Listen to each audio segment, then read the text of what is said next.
Alright, what is going on, everyone? Welcome to the video. My name is Brando Linick, and this is going to be a conversation, just a candid, open conversation on how to start a mystery shopping company. I'm going to use this as an example and relate to it from my personal experiences with businesses that I've started over the last 3.5 years.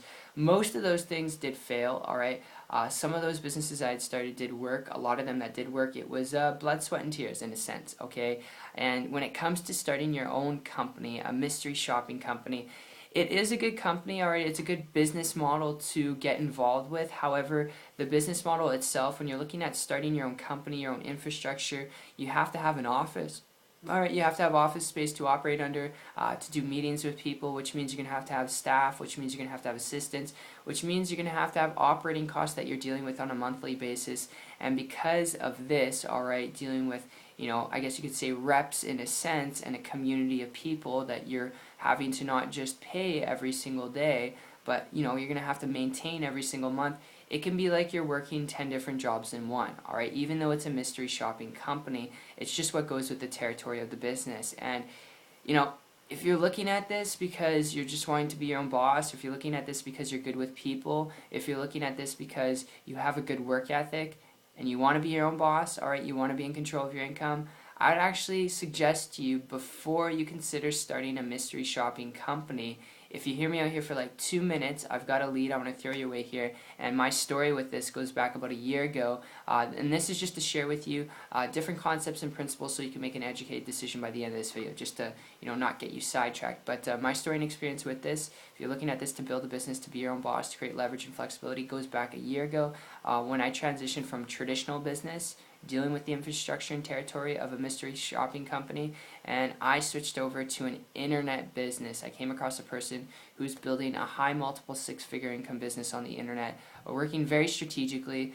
without any of those things, alright, and because they weren't dealing with the infrastructure of a mystery shopping business, I started to copy them and model them, alright, with their permission, because they're making more money every month than I was making in like 2.5 years, and it was attractive. They're traveling around the world, building a business wherever there's internet connection, which is like now virtually anywhere in the world.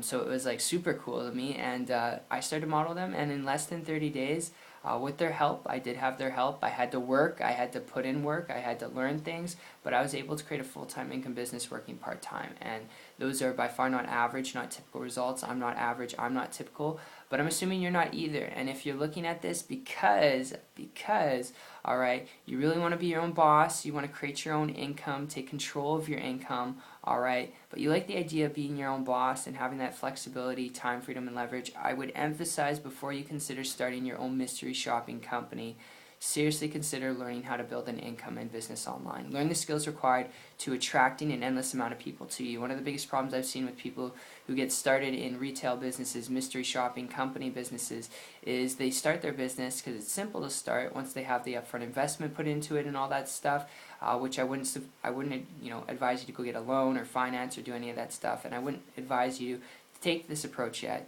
The internet is the most powerful tool you could utilize, but one of the biggest problems people have is actually going out there and getting clients, going out there and building their business, and they hunt people down, they chase their friends and family, and I wouldn't advise you to do that. Learn how to build a business online to actually get the results that you want, whether that is, traveling around the world and building your business at the same time, whether that's learning a new language, whether it's helping kids out in third world countries or building schools in third world countries.